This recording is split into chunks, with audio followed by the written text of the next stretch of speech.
sekalian, semata-mata mengucapkan terima kasih kepada kedua-dua tetamu kita dan juga seluruh masyarakat di Batu Rakit kerana sangat minat kepada ilmu agama ini, alhamdulillah. Jadi dengan rendah diri saya mempersilakan Fadil Ustaz Moderator kita, Fadil Ustaz Kamal Abdullah untuk memulakan majlis kita. Silakan.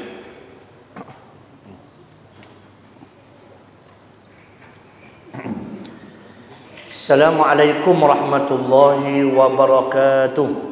Waalaikumsalam warahmatullahi wabarakatuh. Alhamdulillahi wa kafa, wassalatu wassalamu ala ibadihi alladhina astafa, amma ba'd. Sahibul fadilah Ustaz Ahmad Syafizi bin Ismail yang juga merupakan penyelaras Dun Tuan-tuan serta pengurusi Masjid As-Salam, yang kita hormati lagi, kita segani Al-Fadil Ustaz Azhar Idrus, yang tak perlu kita perkenalkan lagi lah. Ada pepatah Arab, al-ma'ruf la yu'arraf bih. Orang hok dah suhu dak yang kita cakap banyak maknanya gitu. Alhamdulillah, seterusnya datang kuasa masjid, muslimin muslimat mati Allah sekalian. Yang pertama Abu nak ucap tahniah dan syabas kepada tuan-tuan hok datang Ustaz pada malam ni, walaupun hujan sebelum pun berhenti sebelum sembahyang ni, tapi masya-Allah yang penuh masjid Ustaz. Alhamdulillah, tahniah kepada tuan-tuan semua sekali. Boleh tak sama-sama kita sebut sama-sama deh, alhamdulillah bi ni'matihi tatimmus shalihat. Kita puji Allah Subhanahu taala deh. Mudah-mudahan insya-Allah apa yang kita buat ni ada manfaat insya-Allah. Okey, bicara kita pada malam ni berkenaan dengan merdeka dan juga hijrah. Kena molek tahun ni Ustaz hijrah dengan merdeka. Bicara apa ni hijrah dan merdeka Ustaz. Baik. Bila tengok merdeka Ustaz, kita sekarang ni dah diambang merdeka lah Ustaz. Tarikh kitanya 31 Ogos ni. Orang lalu itu tepuh tu Ustaz, macam-macam bendera dia diangkat. Alhamdulillah, maknanya semangat bernegara tu ada Ustaz. Jadi banyaklah sebut merdeka, macam-macam program dibuat. Dah makna merdeka sebenar tu apa Ustaz? Assalamualaikum warahmatullahi wabarakatuh. Assalamualaikum. Bismillahirrahmanirrahim. Alhamdulillahirabbil alamin, wassalatu wassalamu ala sayyidina Muhammadin wa ala alihi wa sahbihi ajma'in, amma ba'du. Yang kita muliakan Sahibul Fadilah Ustaz Kamarul Zaman, Ustaz K, yang menjadi moderator pada forum perdana kita malam ini, Ustaz Mizi yang menjadi MC kita, pengurusi majlis sekalian, ahli jawatan kuasa Masjid As-Salam, para imam, para bilal, pihak jawatan kuasa penganjur Dun Batu Rakit, hadirin hadirat tetamu Allah sekalian, kita ucapkan syukurlah kepada Allah. Kita selalu diizinkan Allah, bukan saja diizinkan hidup berjangwa di bumi, tapi diizinkan pula untuk datang ke rumahnya, masjid, berada dalam majlis yang baik, majlis ilmu. Mudah-mudahan diampunkan segala dosa kita yang telah lalu dan yang akan datang, insya-Allah. Insya-Allah. Jadi sekarang kita dekat dengan merdeka, maksudnya dengan tarikh kemerdekaan. Kalau Malaysia 31 Ogos 1957. Jadi bila mana-mana negara pun yang bila tarikh kemerdekaan itu berulang setiap tahun, maka akan adalah acara-acara sambutan. Iaitu benda ni sebenarnya tak pelik lah. Macam-macam. Macam hari lahir negeri lah, hari lahir negara. Bila orang tengok apa sambut merdeka. Negara lain pun benda gitu jugalah. Bukan Malaysia saja bila nak masuk merdeka. Kalau di Indonesia sebulan lagi merdeka, tarikh merdekanya, semua dengan pasangan bendera dengan apanya. Jadi benda tu benda biasa saja. Makna kemerdekaan pun begitu jugalah, masing-masing kita tidak dihalang. Tidak ada maknanya satu SOP yang menetapkan begini. Siapa saja boleh menterjemahkan arti kemerdekaan asalkan benda itu benar. Sebab tu kita akan tengok makna kemerdekaan yang ditulis oleh para ulama, cendekiawan, orang bijak pandai di seluruh dunia ini banyak makna. Di antaranya lah Merdeka itu maknanya dia kata lepas daripada penjajahan. Ini yang paling banyak. Maknanya kalau dijajah, lepas tu penjajah pun balik atau penjajah kalah, dikira merdeka. Jadi ramai orang kata merdeka itulah dia. Penjajah balik. Maknanya negara itu lepas daripada penjajahan. Tapi ada juga makna-makna merdeka yang patut kita beri perhatian. Di antaranya lah Pendeta Zakbar, seorang penulis di alam Melayu di zaman dahulu. Pendeta Zakbar ni dia penulis. Dia tulis arti kemerdekaan ni ialah kita lepas daripada kebodohan. Nampak tak? Kita lepas daripada perbuatan-perbuatan yang bodoh dan kita lepas daripada cara berfikiran orang-orang yang bodoh. Gitu Pendeta Zakbar. Maknanya kita balik kepada cerdik. Cerdik itu wahyu. Yang ini Al-Quran dan hadis. Ini betul ni. Balik kepada Al-Quran dan hadis, maknanya balik kepada cerdik. Nampak lagi? Kerana Allah itu hakim. Nabi itu fatanah. Allah yang bijaksana. Rasulullah fatanah, yang sangat cerdik. Jadi balik kepada yang bijaksana, ini wahyunya Allah. Balik kepada hadis Nabi SAW yang sangat bijak, yang sangat pandai. Itu maksudnya. Betul juga, tak? Dalam kitab, satu kitab apa benda ni yang bicarakan lurah Arab lah. Ada kitab istilahul fiqh, istilah fiqh. Dia kata merdeka ini maknanya kita terlepas ataupun bebas melakukan pemerintahan di negeri tanah air sendiri. Kita ni tanah air kita sendiri yang mencorakkan peraturan tanpa campur tangan daripada orang asing. Betul juga. Merdeka makna lagu tu maknanya kalau kita dapat mengetah sendiri apa yang patut kita buat pada negara kita, undang-undang, peraturan dan perlembagaan dan sebagainya, tanpa campur tangan orang asing, maka itu merdeka. Jadi kalau maknanya pada pendapat yang pertama yang ramai orang kata lepas daripada penjajahan, mana Malaysia ni lepas dah daripada penjajahan. Tapi yang sepatutnya kita kena faham, dijajah itu dua. Satu dijajah pada hissi, yang ini pada zahir. Itu British sudah balik, turun bendera Union Jack itu tahun 1957, turun lipat bola kapal terbang bawa balik ke London. Maknanya tidak lagi dijajah secara hissi, secara zahiriah. Tetapi fikirah kita, cara kita berfikir masih seperti penjajah. Jadi kalau ikut gitu, kita sebenarnya Malaysia belum lagi merdeka yang hakiki, Ustaz. Tak merdeka hakiki. Kita masih bangga kalau kita dapat meniru penjajah. Bermakna otak kita masih dijajah. Kita rasa hebat kalau macam orang putih. Kalau anak kita boleh cakap orang putih, rasa gong. Jadi maknanya fikrah, cara kita, otak kita masih dijajah. Kalau anak kita boleh speaking, boleh nyanyi orang putih, mak ni rasa soho sungguh, rasa hebat sungguh. Bermakna kita masih dijajah. Bukan salah berbahasa Inggeris, tidak salah. Tapi rasa bangga apa yang ada kaitan dengan penjajah, itu tanda otak kita masih dijajah. Jadi baliklah kita kepada arti kemerdekaan Islam yang sebenar, ialah kita bebaskan diri kita, tanah air kita, daripada menghambakan sesama manusia kepada memperhambakan kepada Allah. Itu baru merdeka. Itu yang paling mudah. Kerana wama khalaqtul jinna wal insa illa liya'budun, firman Allah, tidak aku cipta jin dan manusia melainkan untuk jadi hamba aku. Illa liya'budun. Nampak? Lam tu maksudnya akhir sekali, tujuannya bila kita dah hidup jadilah hamba Allah. Maknanya orang yang merdeka, kita bebas daripada jadi hamba makhluk, bebas daripada jadi hamba manusia, bebas daripada ikut Amerika Rusia, kepada memperhambakan diri kepada Allah, ikut perintah Allah. Itulah merdeka. Jadi kalau begitulah kita masih mesti meneruskan perjuangan di negara kita untuk mendapatkan kemerdekaan yang sebenar. Nampak? Sebab sekarang ni nak merdeka ni 2-3 hari lepas konsert daripada penyanyi luar. Nah, Islam bukan agama yang mengharamkan hiburan, tapi kalau yang boleh merosakkan minda, boleh merosakkan akhlak, yang tak elok, maka perkara itu sepatutnya dihalang. Kerana tanda kita nak menuju kemerdekaan.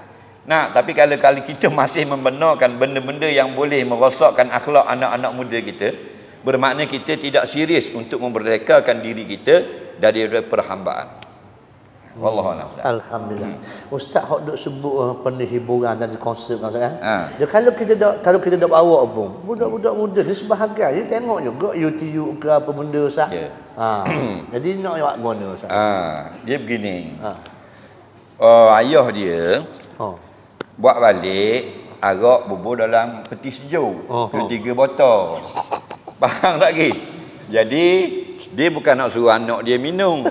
Jadi mak dia kata, "Buat apa ayah buat balik arak bubur dalam ni? Kat minum dia anak-anak." Faham? Jadi ayah dia kata, bukan kita jangan dia minum, kita ubah saja. Bermakna anak dia tu, kalau anak dia nak minum, dia tahu tak? Benda hak di luar tu tak cakap dah, hak jual tu dalam supermarket. Lepas tu hak masuk pula. Faham tak lagi? Jadi hak dah ada dalam negara pun banyak dah yang merosakkan masyarakat, akhlak dan sebagainya. Kita pergi import panggil pula. Itu dipanggil kebodohan. Nampak? Jadi bukan kita maknanya kita boleh menghapuskan kemungkaran semua sekali. Hak ada ni pun berat dah bagi kita, dipanggil hak baru pula. Jadi tak boleh nak jawab. Pasal dulu ada seorang, orang ni ustaz lah, di Terengganu. Dia kata tak guna gak kita buat hukum hudud, potong tangan minum arak sebab orang minum arak apa semua. Sebab apa tak guna? Sebab kalau kita laksanakan hukum hudud dalam radio ni tahun 90-an. Orang Terengganu. Ustaz, kalau kita laksanakan hukum hudud, contohnya kita rotang orang yang minum arak 40 pukulan, hukum hudud jalan di Malaysia, mereka akan pergi minum arak di Thailand. Dia jawab lagu tu nak kan tak? Macam ustaz tanya dia. Tu lah. Jadi tak usah suruhlah anak-anak semayang. Sebab kalau kita suruh pun belum tentu dia semayang. Jadi tak payah suruhlah, biar masuk dengan kita neraka semua sekali. Nampak? Memang dalam negara kita pun ada dah penyakit, tapi kita pergi import pula penyakit luar. Anak kita tengah demam, kita pergi ambil pula benda-benda yang boleh menambah penyakit balik rumah. Bermakna ayah itu ada masalah mental. Jadi pemimpin gitu juga. Apabila masalah akhlak belum lagi selesai di dalam negara, dengan TikToknya, dengan macam-macam YouTube dan sebagainya lah yang mengarut, kita pergi undang pula benda-benda buat bawa masuk. Bermakna pemerintah itu masalah mental. Dia tidak dapat berfikir dengan cara yang waras. Gitulah tak. Jadi hamba nak panjang sikit hal ni Ustaz ni. Sebab kita tengok sekarang Ustaz dari sudut cara memikir Ustaz. Cara memikir makna kita tengok kan, bila mari merdeka kita bawa perhiasan, kereta, motor, okey tak tu. Baik. Tapi cara memikir Ustaz, cara memikir ni masih lagi tahap lama Ustaz Contohnya bila program-program hok yang lepak-lepak lama Ustaz. Tapi bila time semayangnya pakat lari. Adanya pakat main program bila orang bampung lari Ustaz. Makna kalau bab sebut agama je, ia macam ada masalah, macam ada gap Ustaz itu. Jadi cara mana Ustaz kita nak baiki keadaan ni? Dia begini, sebahagiannya datang masjid, tak kira semayang, datang program-program keilmuan dan sebagainya. Sebahagian lagi tak suka. Gitulah manusia terbagi dua. Jadi yang tak suka datang ke masjid tu, dia suka benda tak? Suka lelah-lelah gitu. Dia benda main-main lah. Main-main. Itulah fitrah manusia. Manusia ni Allah sebut dalam Quran dua benda dia suka. Pertama la'ibun, yang kedua lahwun. Nampak? La'ibun itu permainan, lahwun itu hiburan. Nampak? Jadi kalau kita jadikan dua benda ini ada di masjid, mereka akan datang ke masjid. Nampak? Sebab itulah kalau sekarang ni kita tengok banyak masjid-masjid dia buat tandingan lukisan kanak-kanak, dia ada buat pertandingan badminton, anjuran masjid dan sebagainya. Ini semua ni jalan-jalan yang nak boleh menarik anak-anak muda. Faham tak lagi? Bukan main dalam masjid. Contoh, begitu juga dengan hiburan. Orang suka hiburan. Orang muda cara muda, orang tua cara tua. Hiburan orang muda keluar pergi cari. Nak, orang tua tunggu tular dalam TV. Hiburan juga. Jika ada mereka terhibur apa yang ada di masjid, orang akan ramai datang masjid. Contoh azan. Kalau dia azan itu orang dengar pun terhibur, sekurang-kurangnya ada tarikan. Nampak? Dan ni kalau azan, dia azan dalam masjid, dalam surau, kalau tak dengar dah.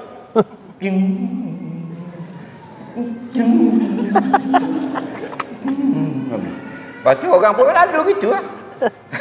Kali dia buat bang Mekah, kali orang nampak? Azan. Lepas tu bila Ibn Rabbah, bila dia naik datang menara, dia azan, orang daripada Yaman tak pernah dengar azan. Daripada Yaman berhenti, berhenti, habis berhenti, tak ada di jalan. Pasal apa?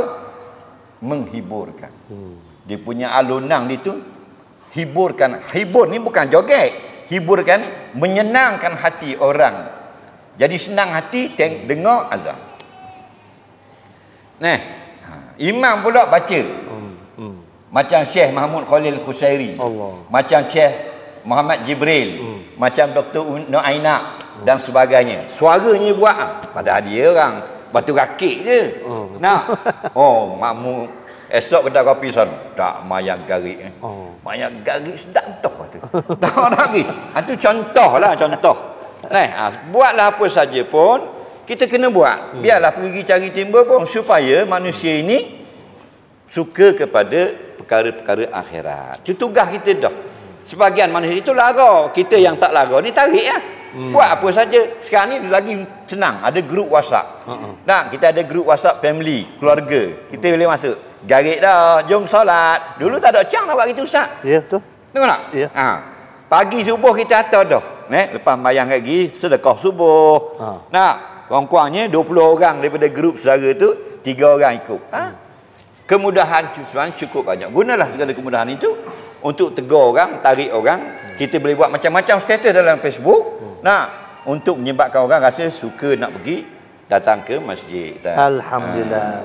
Okey, jelas. Baik. Selagilah orang masjid tu jangan bila tengok orang hok balara lama dah mari masjid jangan sindir. Betul Ustaz. Tapi bukan masjid asal lah, masjid lain. Dah kawan tu berlomba motor je 10 tahun dah. Faham tak lagi? Tiba-tiba berasa insah dah lah. Berasa insah mari masjid. Tok Imam wis lalu. Puas dah hidup. Nampak tak? Jadi dengar gitu dia pun rempik semula. Nampak tak? Malah ke baik ke berlomba motor. Mana takut gitu. Boleh dia kata puas dah hidup. Patutnya nampak mana ada hak baru mari. Cuit. Duk hilang.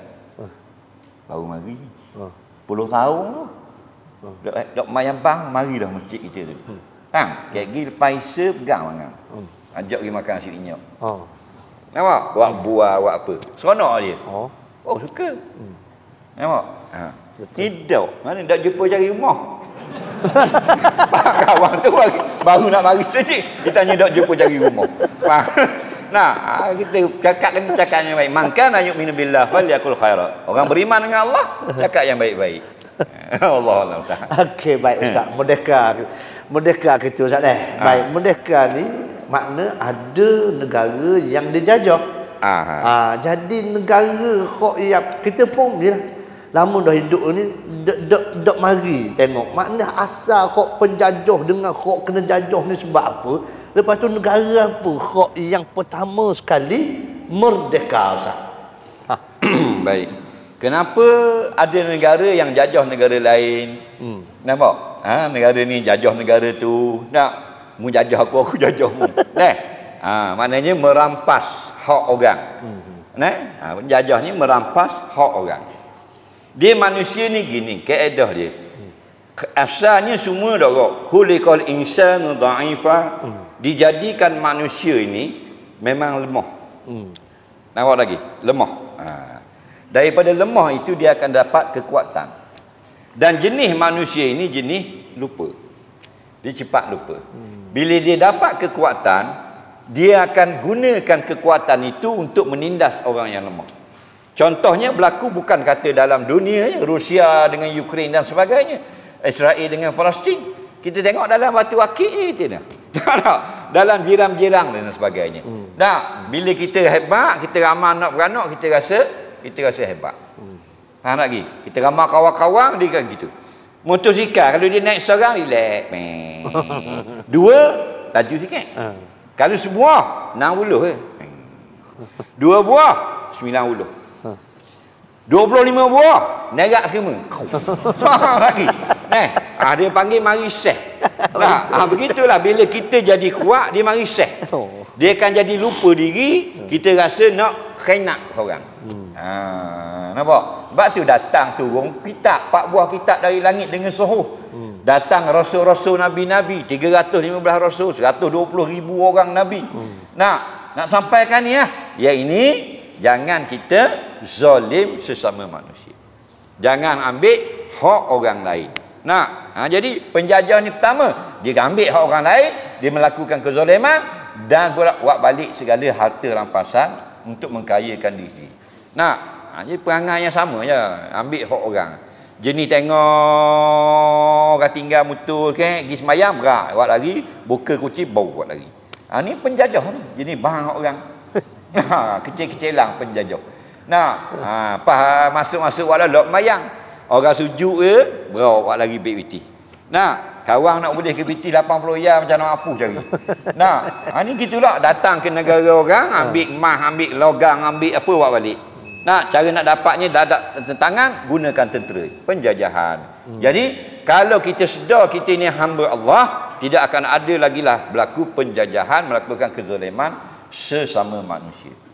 Jadi obat manusia ni, nyakit dia hanyalah Al-Quran. Itu obat dia. Syifaun linnas. Itulah penawar bagi manusia. Sebab apa? Yang dijajah, yang menjajah akan dijajah. Tidak ada negara yang bertahan sampai 500 tahun, Ustaz.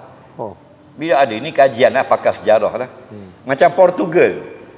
Dulu negara-negara empire besar yang jenis jajah orang, Portugal tu lah. Faham lagi? Belanda.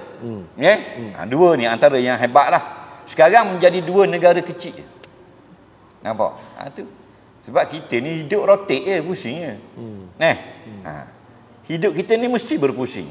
Dulu menjadi penjajah hebat. Ada Vasco da Gama, ada Perez de Esquerra dan sebagainya. Yang boleh pusing dunia dengan kapal layar, yang ada armada. Bila ada armada tu? 1400 tahun. Tahun 1400 Masihi, 600 tahun lepas, ada armada dah. Kita 2022 Terengganu baru duduk berebut Bible lagi. Faham lagi? Orang yang 8 kuda nak buat canda. Baru dia 1400 tahun 1400 Masihi itu ada armada. Armada ni maksudnya angkatan kapal perang yang ada bahagian penembaknya, bahagian memburunya, itu panggil armada. Faham lagi? Jadi Allah pusing. Jadi dua buah negara kecil Belanda. Sebuah negara yang kecil yang tak ada siapa takut pula ni, dan Portugal. Cuma orang takut kalau main bola. Pasal ada Cristiano Ronaldo. Faham lagi? Nampak tak? Kalau perang, orang aku Portugal. Dulu Portugis. Hebatlah. Jadi kita ni kena faham lah. Kita ni akhirnya akan dijajah. Sebab dia panggil, orang putih panggil hukum karma. Tak balasan Allah. Kenapa? In kana khaira fa khairun. Jika ada berbuat baik, balasannya baik. Wa in kana syarra fa syarrun. Jika buat jahat, balas mesti tak molek. Al jaza mislul amal. Balasan yang kita akan terima, negara-negara yang zalim pada orang lain, mislul amal, seumpama perbuatan kita. Nampak? Sebab tu naik. Ada pernah dengar Nabi SAW sebut satu hadis, al-Islamu yadu Islam itu berpusing. Kita rotate. Sama dengan bangsa lain. Semua berpusing. Mana naik turun, naik turun. Faduru ma'al kitab. Hendaklah kamu bersama Al-Quran. Nampak? Ketika naik, menang, kita bersama Islam. Ketika kalah, kita tetap bersama Islam. Nah, jadi penjajah ni orang melakukan kezaliman, ketika dia naik, dia dimurkai Allah, ketika dia turun pun dalam keadaan dimurkai Allah. Islam aja tak. Di mana saja keadaan, ketika untung, ketika rugi, ketika malah, ketika rajin, ketika menang, ketika kalah, kamu bersama Islam, kerana Islam saja yang Allah redha. Gitu Ustaz. Baik. Alhamdulillah. Dan negara hok pertama merdeka siapa? Baik. Negara yang pertama merdeka. Agak-agak negara mana tak? Tu kata tu. Negara yang terakhir merdeka tak tahu. Negara yang terakhir merdeka. Negara Kosovo. Kosovo. Negara yang pertama merdeka iaitulah Makkatul Mukarramah. Allah. Bila Nabi SAW meninggalkan kota Makkah kerana tak dapat melaksanakan perintah Allah, banyak perintah Allah yang tak dapat dilaksanakan, seperti memungut zakat, seperti melaksanakan hukum had, hukum hudud, melaksanakan takdir dan sebagainya.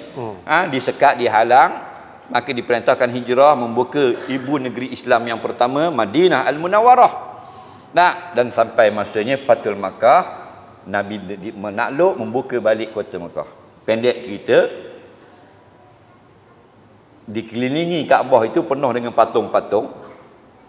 Pada hari Nabi dan tentera Islam menang, dapat menakluk balik kota Makkah. Nabi gunakan busur panah. Busur tu, panah tu, anak panah tu, busur tu ada tali tu, dipanggil busur. Busur. Busur tu Nabi letak dengan busur tu, berhala-berhala di keliling Kaabah jatuh golek. Kelepuk buat jatuh. Sampai keliling Kaabah. Dan Nabi masuk dalam Kaabah, buang gambar-gambar musyrikin, orang-orang yang melakukan syirik, gambar-gambar berhala dan sebagainya, banyak diletak dalam Kaabah. Nabi jatuhkan. Kemudian Nabi pergi ke pintu Kaabah menghadap orang ramai. Orang ramai tengok. Macam General MacArthur lah. Bila Jepun tewas, didatangkan kapal terbang ke negara Jepun.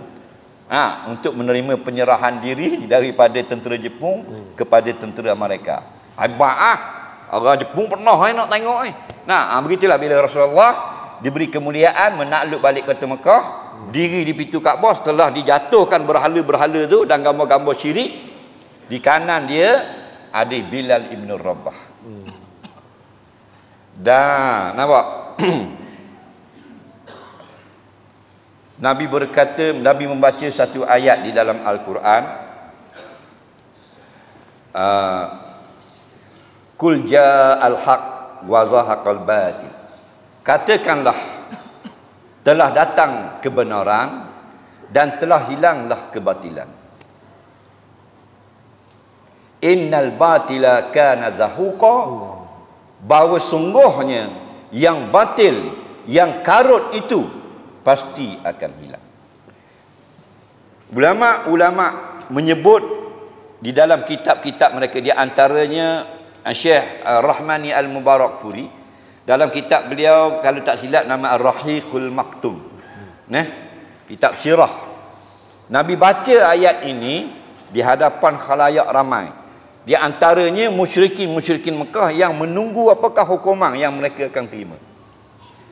Dan sambil dijatuh-jatuhkan berhala itu, Nabi membaca sesungguhnya yang batil, yakni berhala-berhala ini, Allah sudah jatuhkan pada hari ini. Kerana kebenaran telah datang, agama Allah itulah yang benar. Nampak? Jadi mereka menyebut inilah kemerdekaan yang pertama yang berlaku pada era moden lah. Bukan zaman-zaman dulu dak. Bukan zaman Nabi-Nabi yang dulu.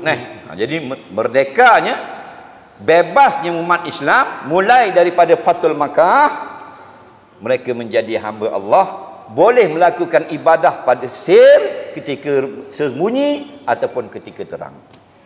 Bebas memungut zakat dan sebagainya, melaksanakan hukum hudud, takzir, kisah dan sebagainya, Kerana bumi itu milik Allah, maka kita balik kepada pemerintah untuk melakukan apa yang suruh Allah. Itulah dipanggil balik kepada fitrah. Itulah dipanggil negara Islam merdeka. Yang pertama itulah negara Islam. Kalau tengok dalam kitab, dalam buku-buku moden, ditulis itu Jepun. Jepun negara pertama merdeka dalam dunia. Nah, tapi kita orang Islam, kita anggap Fathul Makkah, pembukaan kota Mekah, bebas daripada jahiliah, bebas daripada kesyirikan. Pada hari Nabi takluk itulah merdeka, negara merdeka yang pertama, Ustaz. Masya-Allah. Kosovo tu yang akhir tahun 2008. 2008. Baru lagi. Baru 14 tahun merdeka. Dia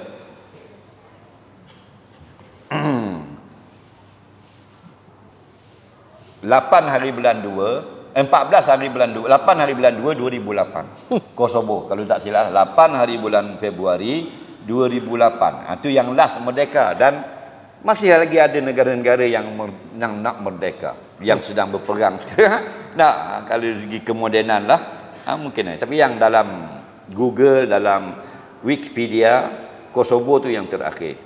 Bosnia 10 tahun sebelum itu, tahun 90-an. Kosovo tu kan, bila Yugoslavia tu dimerdekakan di cengkemang Rusia, masing-masing mengisytihar kemerdekaan. Bosnia isytihar merdeka, Serbia isytihar merdeka, Kosovo yang terakhir 2008. Ustaz.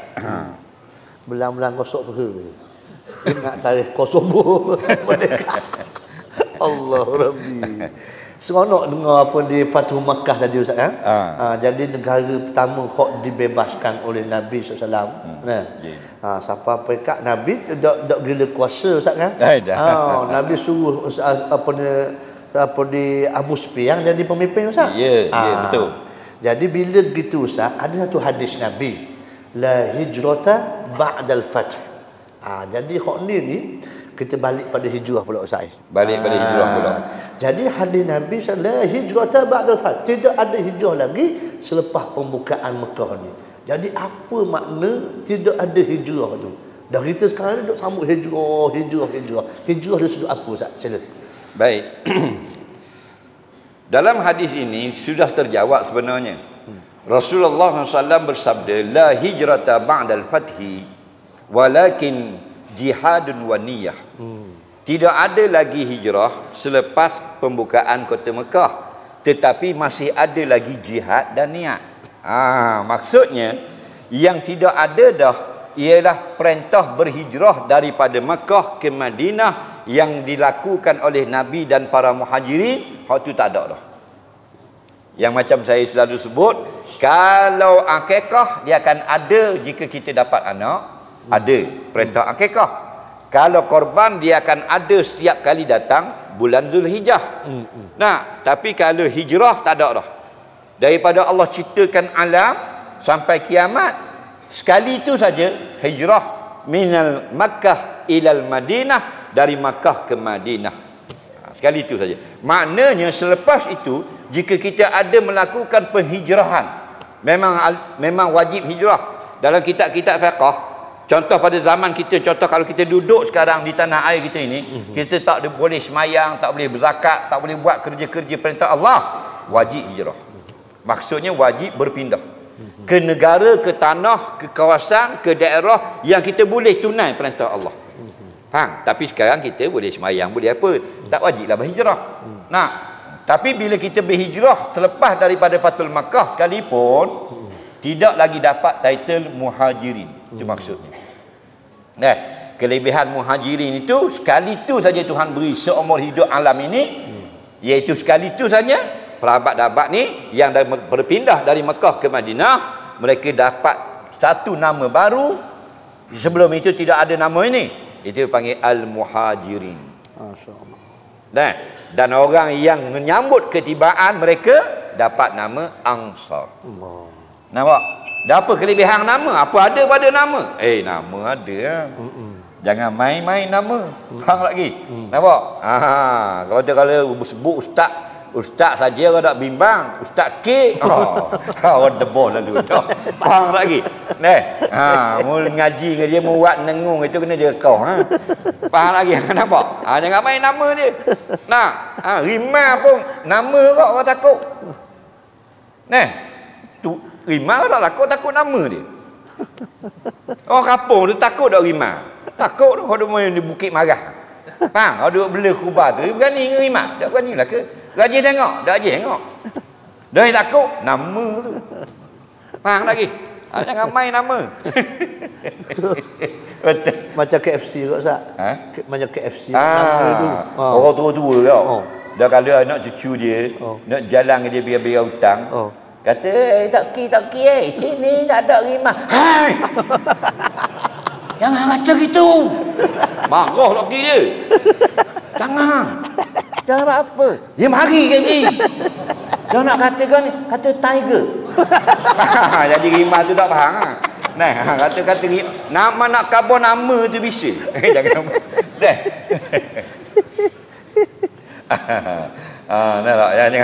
Jangan main pada nama tu bisa Ustaz. Kalau kita kata apa ada pada nama penting.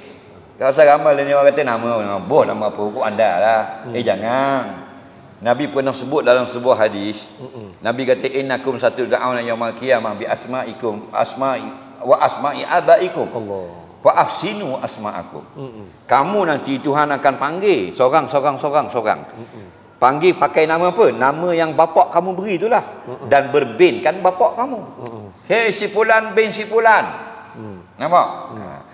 Bila dah begitu, fa ahsinu asma'akum.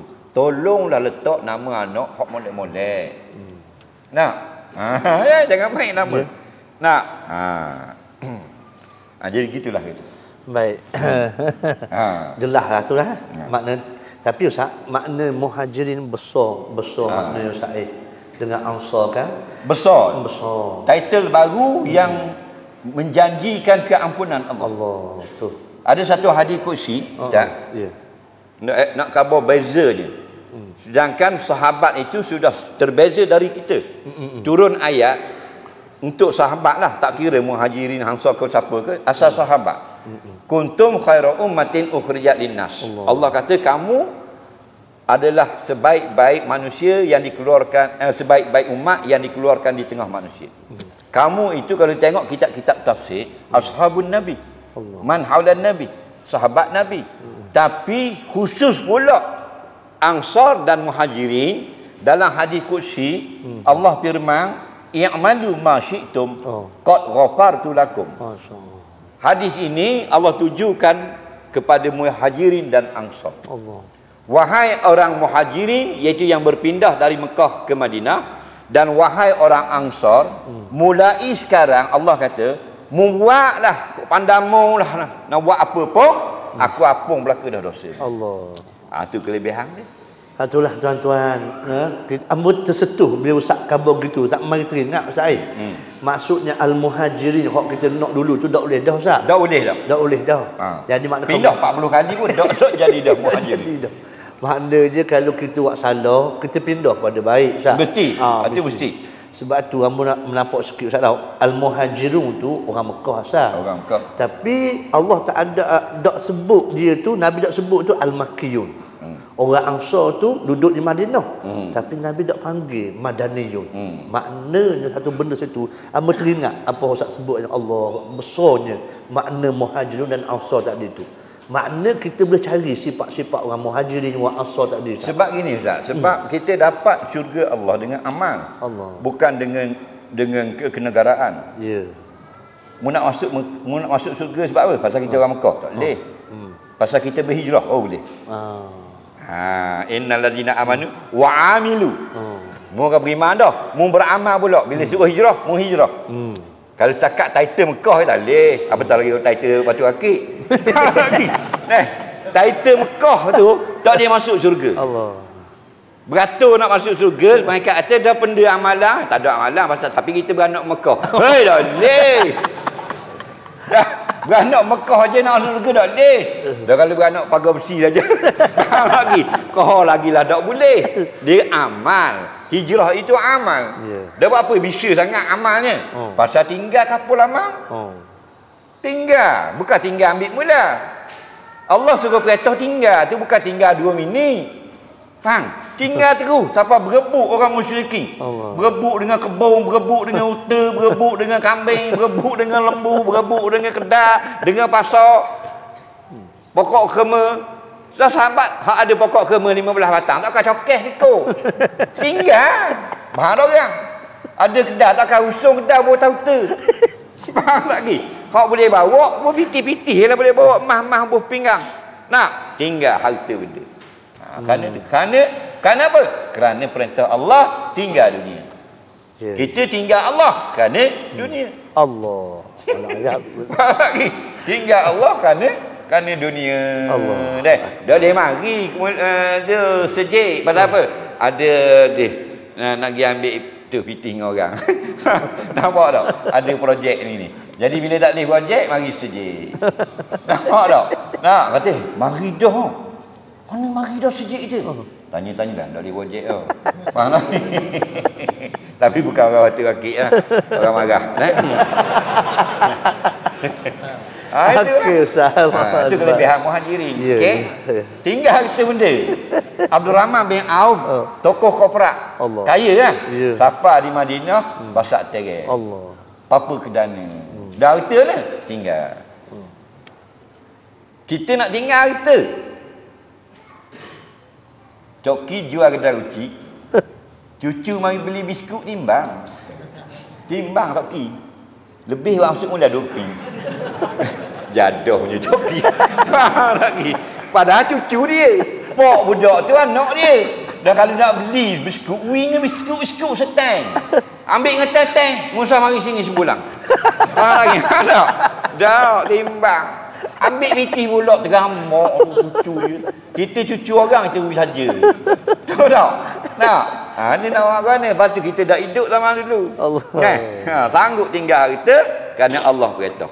Nak hilang kedai, hilang rumah sewa, hilang rumah sendiri, hilang kebun, hilang tanaman, hilang ternakan. Tak apa. Lagi. Kita telah ayam rutin kira. Kalau kata rutin 10,000 sekor. Nak. Hak Tuhan suruh korban tu, suruh wika orang miskin banyak. Banyak ni daging. Wika orang miskin. Buang supik 2 kali beres mutu belipak. Supik daging belipak di side mirror. Gengangnya daging. Nah, dah Allahu Rabbi.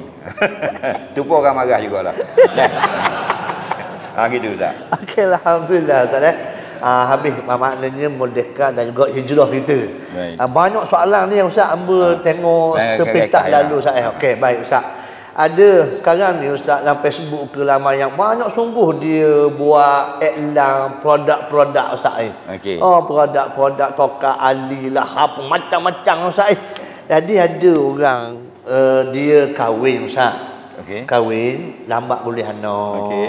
Jadi bila lambat boleh anak ni ialah maklum sajalah tau. Memang orang dok boleh anak ni Ustaz. Tension juga Ustaz weh. Yang ramai perasaan dia tu. Tujuan kahwin ni antaranya nak dapat anak. Okey, baik. Jadi akhirnya dia pun bincang dengan doktor kata ada satu cara. Dia panggil IVT. IVT. IVT. Okey. IVF ke IVT Ustaz? IVT tu enjin kereta. IVF lah. IVF. Dan lagi nak lebong. IVT Ustaz IVF. IVF. Okey. Jadi dia ada cara IVF Ustaz. Jadi boleh nak buat IVF tu. Tu soalan dia. Nak sangat dapat anak Ustaz. Kerana nak dapat zuriat. Dapat zuriat Ustaz. Baik. Memang di antara hikmah perkahwinan itu mendapat zuriat. Maksudnya sambunglah keturunan kita. Okey? Tapi bukan hak kita, hak Allah. Nah, kita jadi ni Allah jadi, anak kita pun Allah jadi. Nah, sabab musabab saja. Yang menghasilkan musabbibul asbab. Allah yang Maha berkuasa. Okey? Bila berkahwin tidak dapat anak ke, kita semuanya redha dengan apa yang telah ditetapkan oleh Allah. Walau bagaimanapun ada satu perintah Rasulullah SAW untuk kita bila sakit, bila ada masalah, kita boleh selesaikan masalah. Bila sakit, kita boleh berubat. Tidak dikira tidak tawakal ataupun tidak redha dan sebagainya. Nabi SAW pernah bersabda, tadawau wala tatadawau biharamin. Berubatlah kamu, tetapi jika kamu berubat, janganlah menggunakan kaedah yang haram. Itu jelas. Dalam masalah IVF ini sebenarnya, kalau dulu dia panggil bayi tabung uji. Maksudnya tabung uji itu bukan tabung uji kekok tu. Maksudnya prosesnya melibatkan makmal. Nampak? Prosesnya melibatkan makmal. Dalam proses natural biasa ialah hubungan persetubuhan suami dan isteri yang sah. Itu maklum. Teknik-teknik perubatan moden lain. Kenapa? Bagi orang pasangan yang bermasalah. Baiklah, pendek ceritanya. Cara mendapatkan bayi tabung uji, jadi menggunakan makmal, menggunakan suntikan, pengambilan telur dalam ovari, pengeluaran mani di luar untuk disuntik ke dalam rahim, semuanya ini ada 9 teknik, Ustaz. Allah. 9. Dr. Abdul Karim Zaidan sebut 9 cara ini dalam kitab tesis beliau Al-Mufassal fi Ahkamil Mar'ah. Ulama Iraq. Dari 9 cara ini, 7 haram. 2 harus. Maksudnya halal kita ikut. Yang 2 ini nama maksalahnya orang putih panggil, satu IVF, satu IUI. Bukan IVT ya? IUI. IVF macam mana? IUI macam mana? IVF ini ialah pakar perubatan doktor mengambil telur isteri daripada rahim dalam ovarinya, dikeluarkan. Okey? Kemudian mengambil mani suami yang sah bagi isteri tersebut, dikeluarkan dan disenyawakan di luar rahim. Nampak? Dan dalam makmalah. Dan jika ditakdirkan Allah bercantum, disuntik balik ke dalam rahim isteri yang sah. Itu IVF. Okey? Bil lebih kurang gitulah. Panjang cerita tak faham pula.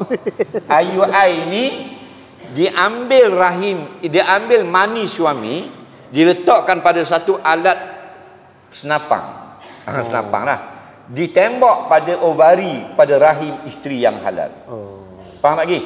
Kerana dia tidak ada kekuatan untuk sampai kepada pintu rahim menggunakan pistol. Ada perubatan lah, bukan pistol boleh tu. Faham lagi? Dia jarum je. Faham?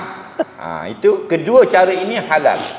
Yang pertama, memang telur isteri yang sah, mani suami yang sah, cuma disenyawakan di luar rahim. Faham lagi? Dan dikembalikan kepada rahim yang asal. Halal. Okey? Dan yang kedua, tidak disenyawakan di luar. Diambil mani suami, disuntik ke dada rahim isteri, pun halal. 2 ini saja kaedah halal, Ustaz. Nampak? Jadi biar ada siapa yang ragu-ragu, insya-Allah halal. Dan telah diharuskan, telah dipetwakan oleh ulama-ulama mutaakhirin, yang pakar-pakar perubatan Islam pun sudah mengiktiraf akan cara ini. Cuma bila kita berubat, isteri itu berubat, mestilah ditemani dengan mahram. Itu wajib. Itu kaedah asal lah dalam bab berubat. Cuma yang Ustaz tanya tadi, kaedah IVF tu apa, lagu mana. Cuma gitulah. Ada 7 lagi cara yang popular digunakan oleh bukan Islam. Cara ini haram. Seperti menggunakan bukan mani suami. Dia boleh sedekah mani pula. Faham lagi? Suami dia tak ada mani, atau maninya tak berfungsi, cari penderma mani. Faham tak? Jadi bagi mereka satu perbuatan baik dalam Islam dikira zina. Okey. Jadi 2 cara macam ni halal. Sebab kita memang tujuan perkahwinan nak ramai anak. Sebab tu Nabi pernah sebut dalam hadis, inkahul waluda. Kalau kamu nak kahwin, hendaklah kamu kahwin dengan perempuan yang banyak beranak. Itu nak khabar sini, pentingnya anak yang ramai. Kenapa? Nabi suka. Kita tak suka pasal serabut, pecah habis pinggang makuk, berok mengata rawa. Nabi suka. Buatlah Nabi suka. Memang kalau ikut kita tak kenang tak dang nak kejar. Waktu berok dalam tu, waktu lah mau tarik tapal dia adik. Hak tu kejar ditik, tu kaki kat celolokang, pening kepala. Nah, tapi Nabi kata inkahul waluda. Kahwinlah kamu dengan jenis perempuan hak beranak acak. Kalau boleh pasangan kita nanti bakal isteri itu biar yang jenis 2 tahun 3 kali beranak. Kalau boleh lah. Al-waluda tu maksudnya Ustaz, yang banyak anak, banyak beranak. Beranak, perik. Sehingga ambulans tu duk dalam pagar dia, duk alik tu. Tunggu dia. Kalau boleh gitulah. Doklah begitu, tapi kalau boleh. Apa tangga tu Ustaz?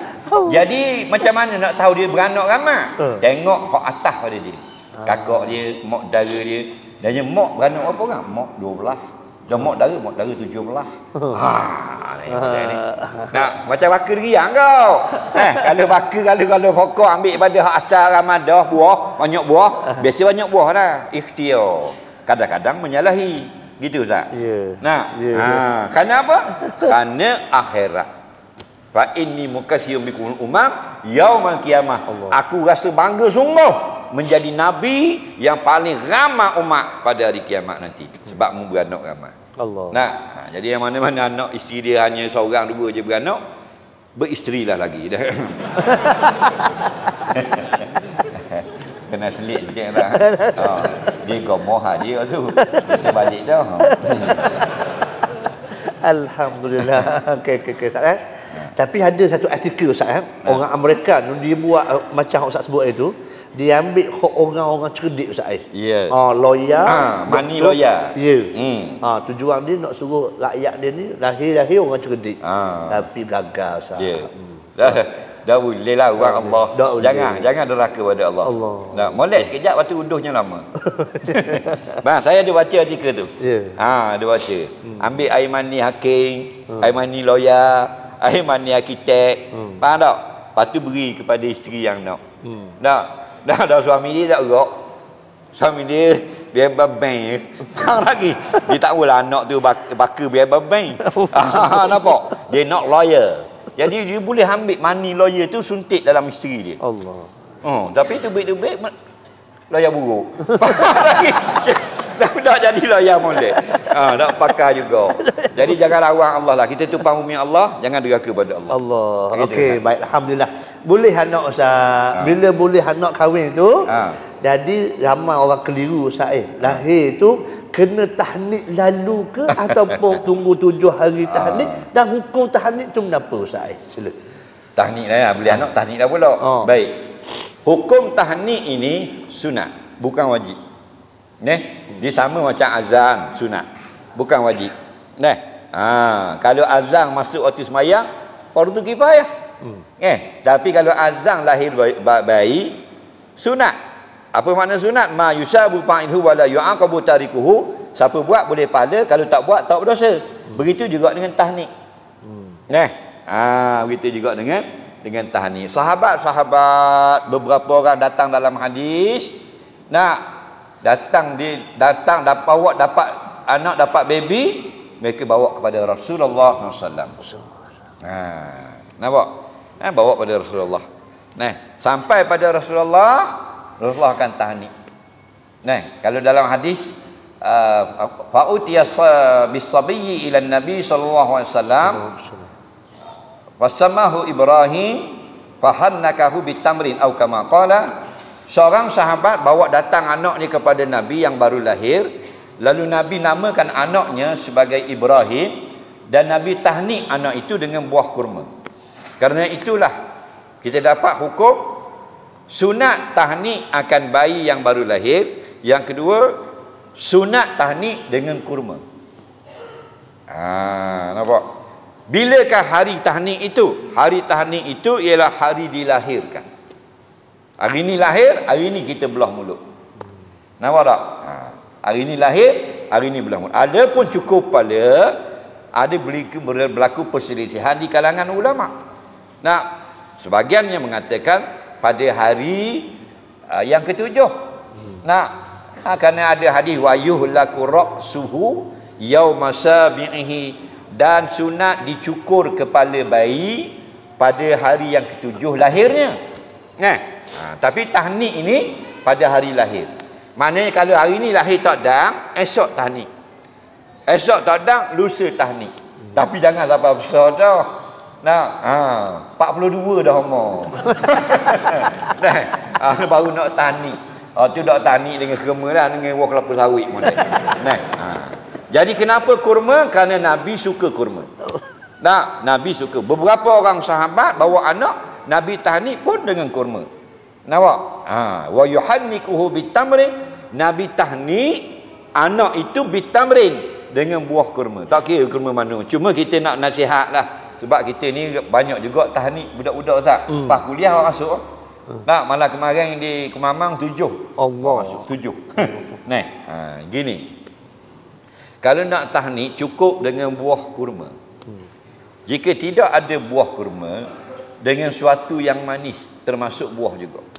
Jika tidak ada buah yang manis, dengan kuih-kuih suatu yang manis.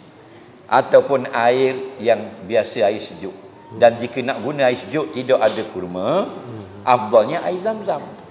Jangan kita duk suka wajib buat mari buah kurma air zam-zam. Tak. Cukup dengan buah kurma. Baik, selesai. Buah kurma pula, ambillah yang molek-molek. Kan anak kita kan, budak kecil. Saya kena Ustaz. Allah. Semut noh di buah. Allah. Kita buang uluk. Mana dak erti bahasa. Allah. Anak dia sendiri dia hina. Dia tidak mulia kan. Allah. Tahu tak?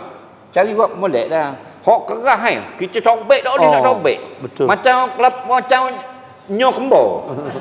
Keras kata dah apa benda Allah. Dia kata dak cerdik. Ambil hok molek mah. Sutir tak apa 15,000 sutir. Nak mahal sikit beli kedai Aziz tu. Coba 3. Tahu tak? Ada 2 ya sutir besar itu. Dah anak mu kan awak molek sikit. Ya. Nak biar comel anak kita kan. Hok kering garing, tak ada isi sikit kulit saja pehu. Macam ke perahu hok 400 tahun dulu. Buat mari. Patut seorang tu hari 2 kilo lebih. Bukan tuk dia nak makan. Sutir dah lah. 2 kilo buat hari. Masalah belaka. Pegang apa? Siapa merah muka pegang berat. Jadi dia tak reti benda, reti buat anak ni. Kita bukan marah. Nak hak setengah tu negeri rendang air. Rendang jadi lecah habis. Kita nak cobek tu jadi berlembek terlebih biar. Nak bulang mulut tak boleh. Allah. Dia so buah air, ambil duan ni buah air. Dia kata kawan dia buah air tak. Tujuh kawan mu buah air. Kalau kawan bubuh minyak lendak, anak mu ikut dia. Nah, tak usah. Kurma saja, kurma yang elok, yang molek, yang lembut, kerana memuliakan anak kita. Faham? Ni semut-semut penuh pun apa. Nah, ai tak reti. Kan itu nikmat besar dapat anak. Allah. Nah, gitu tak? Allah Rabbi tu tak.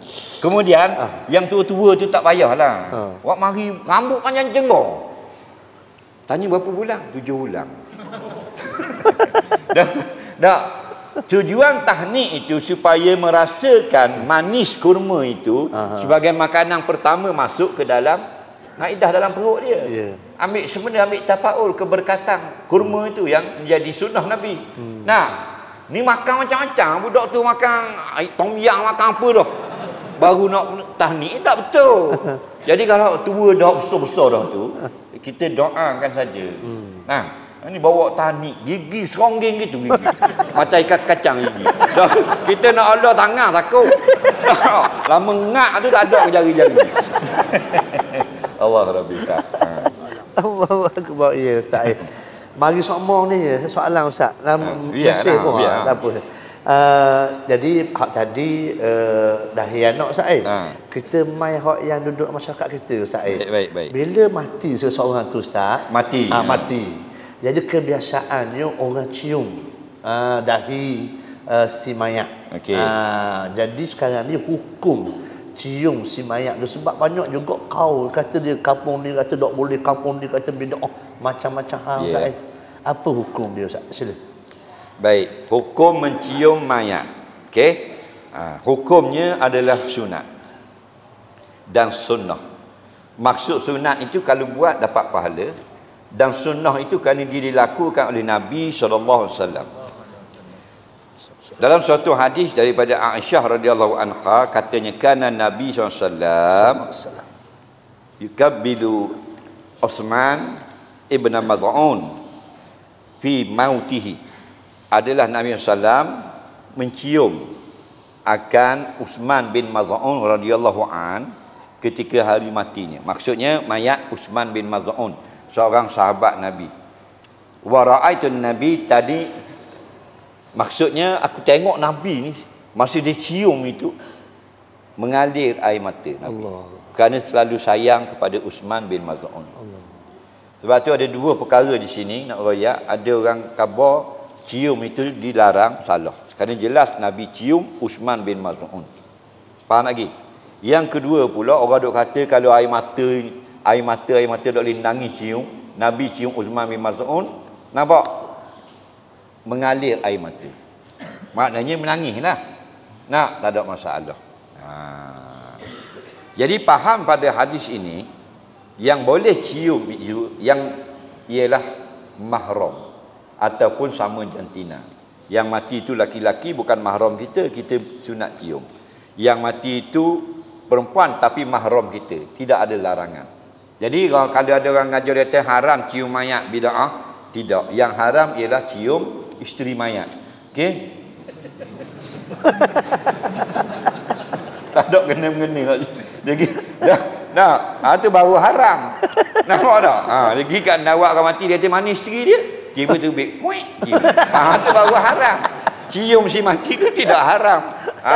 Padang bodoh patua ada pula haram. Nah, Nabi cium Utsman bin Maz'un. Faham lagi? Dan ada riwayat yang lain Nabi cium itu pada dahinya. Pada dahi Utsman bin Maz'un radhiyallahu anhu. Ini sahabat ni. Sahabat besar Utsman bin Maz'un, sahabat besar yang pernah dikenakan hukuman. Dan Nabi menangis. Pasal kita kata kalau menangis nak hidup semula mayat.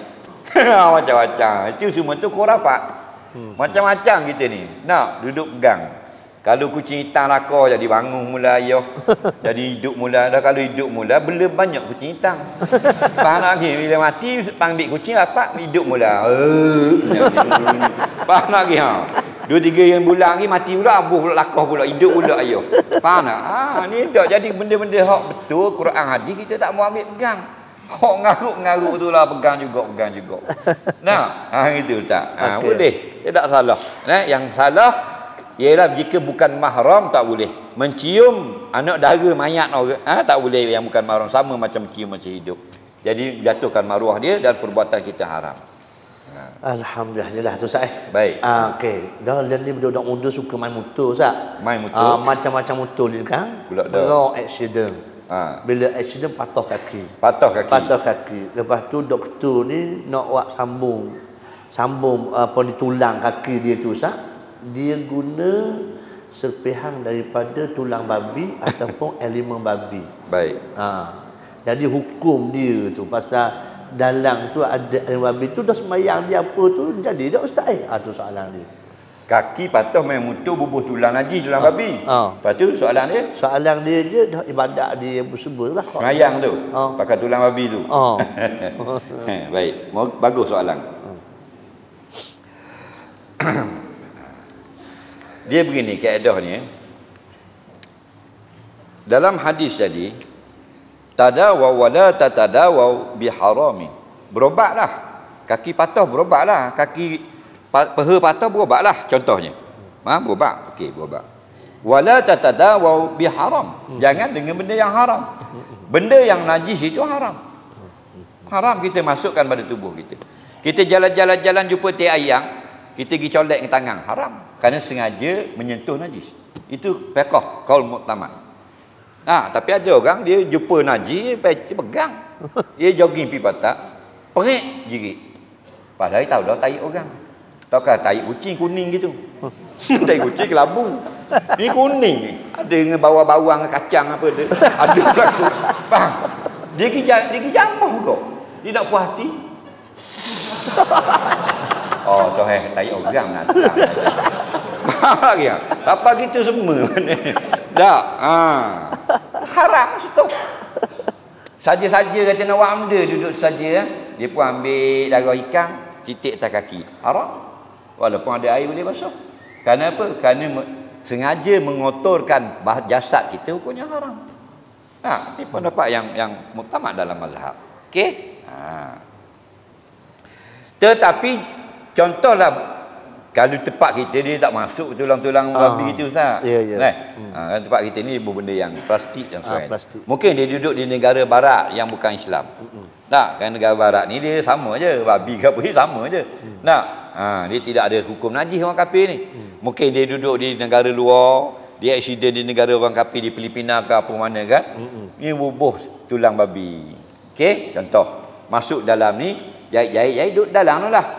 Hukumnya jika memang tidak ada pilihan, bukan dia sengaja minta, dia tak ambil plastik nak tulang babi, dia tak boleh. Kerana itu benda yang najis. Tetapi bila darurah, tidak ada pilihan, hukumnya harus. Allah sebut dalam Quran, faman ya'turra ghaira baghin wala 'adin fala isma 'alaih. Barang siapa sampai pada situasi tidak boleh membuat pilihan. Tidak boleh membuat pilihan antara nak sambung dengan yang najis ke yang suci, tak ada pilihan. Yang ada barang najis saja, kata doktor. Maka terpaksa terima. Ad-darur fala isma 'alaih, tidak dosa. Tak dosa. Boleh buat. Kerana itu keluar kaedah fiqh, ad-darurah tubihul mahzurah. Bila darurah, maka dia mengharuskan yang haram. Nampak? Asalnya haram pakai tulang babi, tulang anjing atau tulang lembu yang tidak disembelih, bangkai. Kan najis kan? Tapi oleh kerana darurah, ini masalah kesihatan, luka yang besar, kritikal, maka hukumnya tubih, maksudnya mengharuskan yang asalnya tidak boleh. Nampak? Bila tu? Bila tidak ada yang suci. Kalau kita sampai hospital Terengganu patah, ataupun nak masuk injak jantung apa semua, doktor kata ada dua, injak lembu, injak babi. Nak hak mana? Babi lah dak. Haram lah. Sebab ada pilihan hak lembu. Tapi kalau tidak ada pilihan, yang ada dalam pasaran sekarang injak daripada babi dia buat. Contoh organ babi. Hukumnya haruslah tubihul mahzurah. Kenapa? Kerana tidak ada hak untuk memilih. Macam kita ngakok kelap orang di padang pasir, jumpa dua benda, bakar dengan laksa Penang. Boleh pilih kita ambil bakar, haram. Pasal laksa Penang dia tiba-tiba jumpa bakar saja, ada pilihan? Tak ada. Kita pun makan menyelamatkan nyawa.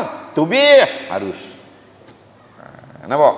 Dalam Minhaj Imam Nawawi, dia kata man wasala azamahu, barang siapa menyambung tulangnya, nampak, binajisin, dengan suatu benda yang najis, dengan benda yang najis dari sambung tulang tu dengan suatu yang benda tulang najis lah contohnya, li faqdi tahir, kerana tidak ada tulang yang suci. Tulang sembelih dah tak ada contohnya, plastik tak ada masa tu, fa ma'zurun, maka diberi kelonggaran. Itu mata Minhaj. Dan yang ulama yang mensyarahkan Minhaj pun berkata, mensyarahkan begitu juga yang soalan semayang, kata Syekh Ramli dalam kitab Nihayah, fatasihhu salatuhu ma'ahu, maka sah orang itu semayang dengan tulang najis tadi dalam kaki dia, dengan ada tulang najis itu sah semayangnya. Jelas lagi Ustaz? Alhamdulillah. Ustaz, berkenaan soalan banyak Ustaz. Hamba siang buat tengok. Jangan baca semua, lapuk perut ni. Ni Ustaz kata hamba Allah yang teraniaya Ustaz. Bila tanya soalan lain, hamba tengok soalan lain pun ada macam soalan dia je Ustaz. Kata apa hukum isteri yang mengutamakan ibu bapa kandung dan adik-beradik lebih daripada suami sendiri? Dia kes ni Ustaz, dia nikah, dia ada dia nikah tu, jadi bini dia pegang kata mak ayah dia, kata mu apa-apa pun dia kena beri nafkah, bercerita pun baik. Lepas tu dia dengar sangat kata mak ayah dia ni.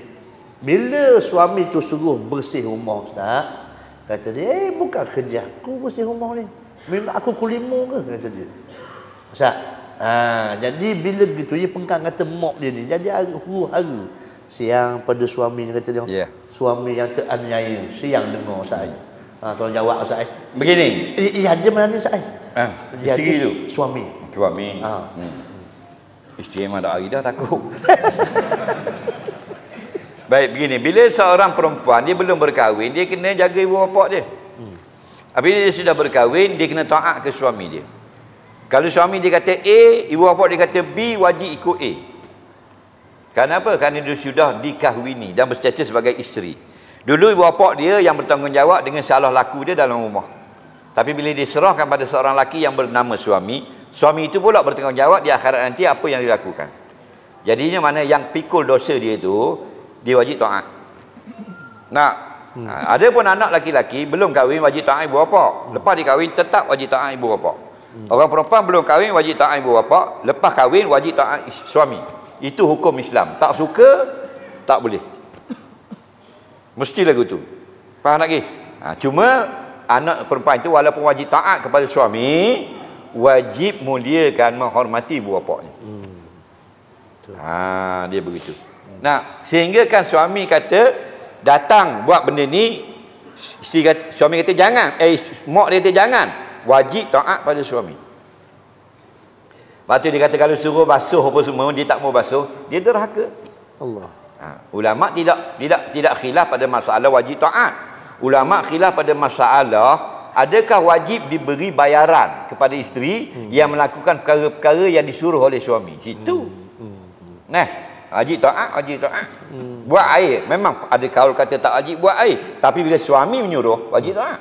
Kena buat. Nampak? Jadi kita nak kahwin tapi tak mau ikut suami, baik dah soal kahwin. Kita nak naik motosikal tapi tak mau berhenti api merah. Pasal apa? Pasal motor kita beli 20 lebih, 23,000 beli. Bukan murah, takkan kena berhenti kat merah. Bukan 2 riyal motor. Tak boleh 20 juta pun. Merah kena berhenti. Kuning hati-hati, hijau baru boleh jalan. Dia gitu. Oh padang gitu. Tak padang. Kalau mu tak mau ikut, naik tarupuk. Gitu. Bila kita nak kahwin, wajib taat suami. Oh berat kena taat suami. Tak usah kahwin. Dah kalau tak kahwin, anak tak ada. Beli anak itik. Faham? Kena jawab gitu. Gitu Ustaz. Okey. Jelas tu. Rasa puas hati dah maaf. Boleh tu. Okey. Ustaz. Apa ni ada orang nak pergi musafir, terutamanya kalau nak pergi Mekah lah Ustaz. Nak pergi Mekah. Okay. Ada orang tu yang azam sebelum musafir tu Ustaz. Jadi hak ni pun dalam masyarakat kita duk main juga Ustaz. Tak boleh. Hak yang azam sebelum musafir tu. Hukum dia gimana? Hukum melakukan azan sebelum musafir ni pandangan kebanyakan ulama adalah sunat. Yang diperkhilafkan ialah masalah azan ketika menurunkan jenazah. Itu khilaf. Jenazah nak turun dalam liang, azan.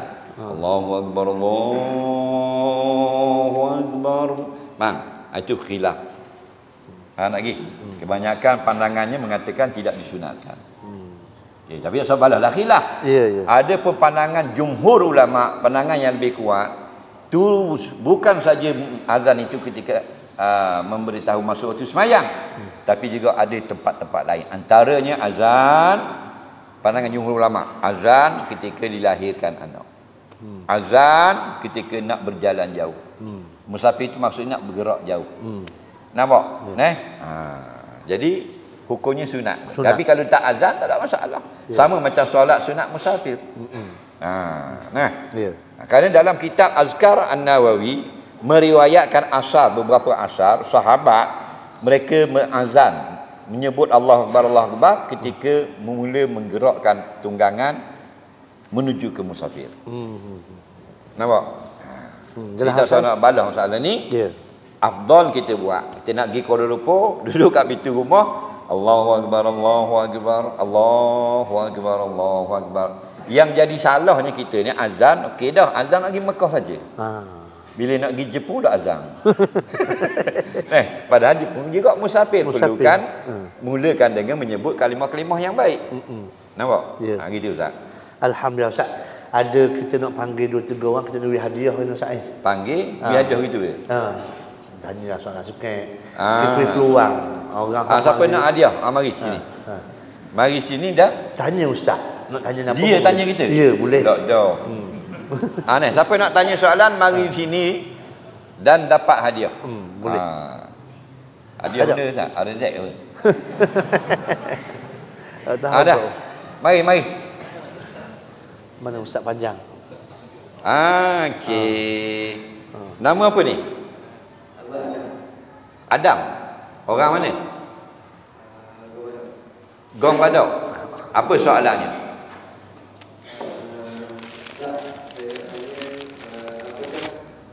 Doa-doa yang Nabi suka amalkan dan yang boleh kita amalkan. Doa yang Nabi amalkan panjang kalau bertanya gini orang. Nabi ni berdoa, bangun tidur berdoa, nak keluar rumah berdoa, keluar rumah. Nak buat lagi, nak makan berdoa, lepas makan berdoa. Nak ambil wuduk berdoa, masuk tandas berdoa, keluar tandas berdoa. Lepas tu orang azan berdoa, orang qomat berdoa, lepas sembahyang berdoa. Panjang tu. Dia kena belajar, Ustaz. Belajar ke? Ha? Belajar. Mungkin nak suruh. Okey. Lepas sembahyang. Lepas sembahyang tu ada dua doa, banyak sangat doa lah. Antaranya kita beri yang pendek saja. Kalau kita tak mau panjang-panjang, Allahumma inni as'aluka min khairi ma sa'alaka minhu nabiyyuka Muhammad SAW wa na'udzubika min syarri ma sta'azaka minhu nabiyyuka Muhammad sallallahu alaihi wasallam. Ya Allah, ya Tuhanku, aku minta segala perkara baik yang telah diminta oleh Rasulullah. Dan aku minta berlindung daripada segala yang buruk, segala yang Nabi minta berlindung daripadanya. Allah. Itu jamak menghimpunkan banyak. Ataupun Rabbana atina fid dunya hasanah wa fil akhirati hasanah wa qina azabannar. Sudah memadai. Itu favorite tu. Semua Tok Imam kalau tak ingat jetik telinga dia. Lagi Rabbana atina fid dunya hasanah. Kalau tak ingat boleh jetik hidung Tok Imam.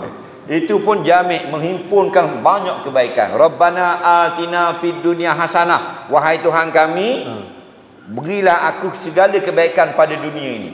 Kalau dunia ini kebaikannya rumah yang luas, berilah rumah yang luas. Kalau di dalam dunia ini kebaikannya anak yang baik, berilah anak yang baik maksudnya.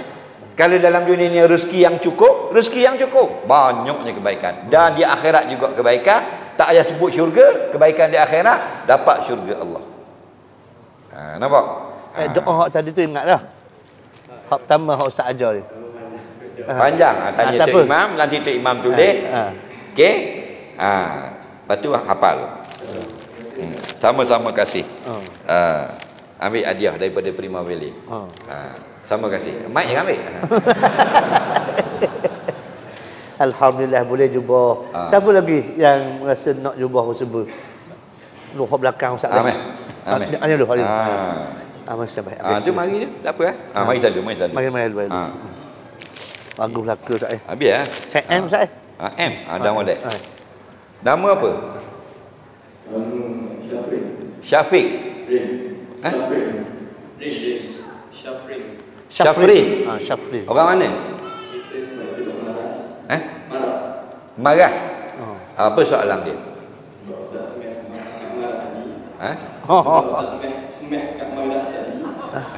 Smash. Ustaz kutuk marah dia tu. Okey. Main Ustaz. Okey. Apa dia? Sejarah kemerdekaan di Terengganu secara rekatnya yang melibatkan ulama-ulama. Baik. Sejarah kemerdekaan Ustaz kena jawab ni. Tak apa. Orang sirah. Tak boleh Ustaz. Ustaz ada depan tak boleh. Ustaz lain. Dia begini. Dia penglibatan, betullah kemerdekaan itu pula kita kena hayati. Bukan sekadar ambil dera, bubuh tawira, bubuh talakan azia rawang. Bukan takat tu. Kita kena hayati.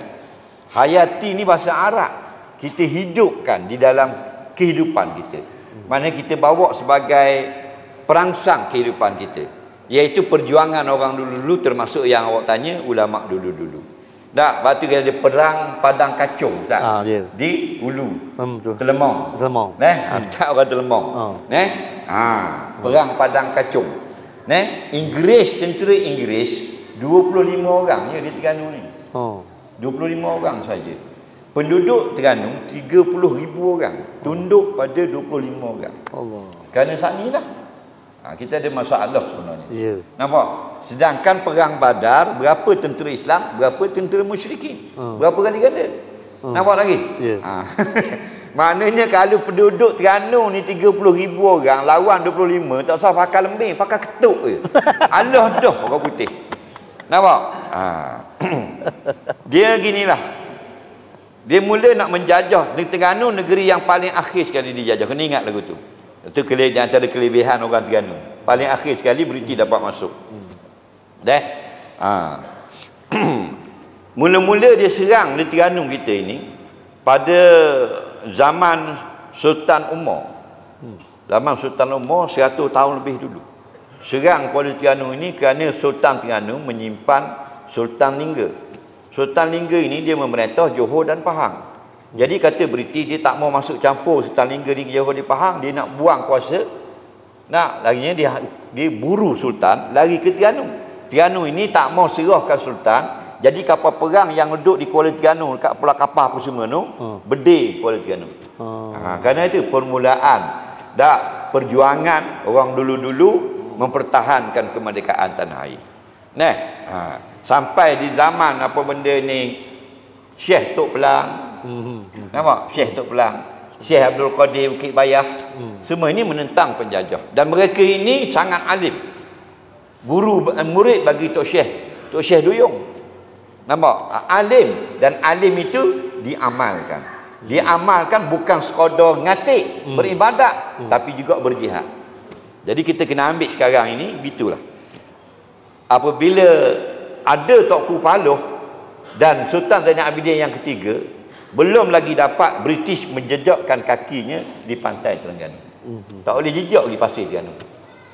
Bila dah wafat, dah Sultan Zainal Abidin ketiga dan Tunku Paloh wafat, digantikan murid dia menjadi pemimpin umat Islam, iaitu Haji Abdul Rahman Limbung, meneruskan perjuangan Islam. Masa tu 20-30 orang saja yang sokong Haji Abdul Rahman Limbung, yang lain nak tengok dari jauh. Akhirnya diburu sampai ke hulu. Dan tempat persembunyian, tempat mesyuarat pun didedahkan kepada Inggeris dengan bayaran beberapa sen ya Ustaz. Tengok kapal 80 sen. 80 sen, 60 sen upah khabar kat mana Haji Abdul Rahman Limbung dan tenteranya berselindung sembunyi. Yang khabar tu orang Melayu. Nampak? Kita sendiri yang khianat. Nampak tak? Itu jadi kekuatan musuh itu menggunakan dunia. Dunia itu sebenarnya merosakkan manusia. Jadi kita sekarang ni beragama, berilmu, beramal. Apa amalnya? Hablum minan nas, hablum minallah. Tanda kasih kita kepada Allah, juga kasih kita kepada negara. Bukan saja kita bertahlil, ngatik, zikir, selawat, tapi kita juga di medan hadapan mempertahankan bumi Islam daripada dijajah oleh kufar dan barat. Gitulah pengajarannya. Ambil hadiah ni yang tak seberapa. Alhamdulillah banyak. Bagus soalan tu Ustaz. Bagus, orang lain kok tak tahu, dia tahu. Sebab tu kita kena banyak lagi filem-filem macam Mak Kilat. Kena banyak lagi, bukan nak suruh orang tengok wayang, tidak. Kerana kita lepas cerita Mak Kilat ni banyak dihidupkan balik gelanggang-gelanggang silat. Dulu mati je. Dulu tu urus orang ni. Tak ada orang nak ngaji. Dia ni ramai balik murid daftar nak bersilat. Silat itu bagus. Faham tak? Kita boleh jaga bini kita, boleh jaga anak kita. Dan kalau orang ambil anak kita buat lagi bola bank, mu dah erti nak silat. Apa dah tu? Sudah anda silat. Dah betul pandang kan? Silat mata boleh. Faham lagi. Jadi biar banyak lagi filem-filem sejarah gitu, biar kita rasa sayang kepada tanah air kita, bumi umat Islam. Okey, terakhir Ustaz. Ada? Dia jauh dia nak lagi. Nama apa? Tengok penonton. Nama Najib. Kaca tu. Dia ada masalah dengar. Naqib. Profesor Naqib. Naqib. Orang mana? Orang Melaka. Duduk sini. Apa dah duduk di sini? Belajar di sini kat mana belajar? Yunizda, kau apa? Usuluddin. Usuluddin. Bagus. Apa soalan dia? Assalamualaikum Ustaz. Waalaikumsalam warahmatullahi. Saya ada dua soalan. Yang pertama, Ustaz jelaskan apa itu nikah khutbah? Nikah Nikah apa? Nikah khitbah. Yui. Kan? Nikah Yang khitbah. kedua, apabila seseorang itu nikah khitbah dan dia beraya ke rumah isteri dia dan dia masuk rumah, adakah ia berlaku talqin kat situ? Baik. Terima kasih. Nikah khitbah maksudnya nikah yang belum lagi bersatu. Akad nikah, aku ternikahkan akan nikah sepulan bin sepulan dengan si Fulanah binti si Fulan, mas kahwinnya RM100 tunai. Aku terimalah nikahnya dengan mas kahwin tersebut, itu sah nikah. Sepatutnya lepas sah nikah duduk berdua bersamalah sebab sudah halal. Tapi dengan perjanjiannya dia belum lagi duduk bersama dan nafkah masih tetap dibayar oleh bapa pengantin perempuan. Itu panggil nikah khitbah. Dan bapa pengantin perempuan bersetuju bila akan duduk bersama, contoh bulan depan. Faham lagi? Bulan depan barulah. Tetapi apabila berlaku selama masa sebulan itu duduk berdua dalam satu tempat secara bersunyi-sunyian, maka itu dikira tamkin. Contohnya dia pergi sewa hotel, duduk berdua, maka itu dikira tamkin. Maksud tamkin ini bukan perempuan serah diri sendiri. Keadaan kedua-duanya pergi pada satu tempat yang mana suami boleh mensetubuhi. Nampak lagi? Jadi mulai daripada saat itu maka wajiblah nafkah dibayar oleh suami. Nampak? Jadi batallah khitbah itu pada masa berlaku tamkin tersebut. Faham lagi? Alhamdulillah. Bagus soalan dia Ustaz. Bagus soalan dia tu. Kena nak gitu. Mana? Dia nak gitu ke mana tak? Dia biasa itu kawan dia. Kawan dia. Kawan dia. Dah banyak kita dah. Betul. Kalau hudu-hudu kawan saya. Kalau hak molek tu saya dah lah. Tapi bukan awak. Bagus dah, bagus. Ngaji molek Alhamdulillah. Tak. Alhamdulillah. Alhamdulillah kita pun dah sampai ke penghujung dah Ustaz. Rasa suka sungguh banyak benda hak yang kita boleh pada malam ni, benda-benda baru. Hamba memang kalau Al-Fadhil Ustaz ajak bersama ni sebenarnya hamba niat nak belajar benarnya. Banyak benda yang kita boleh daripada mari majlis Ustaz ni. Rasa banyak semua sekali. Rasa tak ada seorang hak tidur. Hamba Ustaz kalau patang tengok dia tidur ataupun dia cakap belakang Ustaz. Tapi malam ni bagus Ustaz. Bagus. Memang marah kau. Marah Ustaz. Orang ngadu gitu kau. Dia kata belakang tak kira. Jakoh homo. Dah tidur Ustaz. Dia kata dia rauju memang gitu. Akhir masih banyak Ustaz dia orang comel belaka Ustaz senyum belaka Ustaz suka malam ni. Masih banyak semua sekali orang Batu Rakit, Masjid As-Salam, masya-Allah. Mudah-mudahan program-program seumpama ini datang membawa barakah kepada bumi Batu Rakit ini insya-Allah. Jadi kalau tak akhir Ustaz, saya mengambil kesempatan untuk mengucapkan selamat menyambut Hari Kemerdekaan. Ingatlah apa yang kita rasai hari ini sebenarnya daripada kesusahan orang yang dahulu. Itulah macam ibu bapa kita lah. Kita senang hari ini, jangan lupa ibu bapa kita dahulu yang membesarkan kita. Jadi kita lahir dalam keadaan merdeka. Sebenarnya ribuan nyawa sudah hilang untuk mendapatkan kemerdekaan, dibunuh dan sebagainya untuk melepaskan penjajahan ini. Tapi kita sekarang ada satu lagi perjuangan, jihadun wa niyah, betulkan niat dan teruskan perjuangan supaya minda kita, akhlak kita tidak lagi mengikut akan kiblat barat ataupun timur, tapi Rasulullah SAW menjadi idola terbaik kita. Assalamualaikum warahmatullahi wabarakatuh. Waalaikumsalam warahmatullahi wabarakatuh. Dan akhirnya kita serah kepada Fadhil Ustaz Syafizi. Silakan.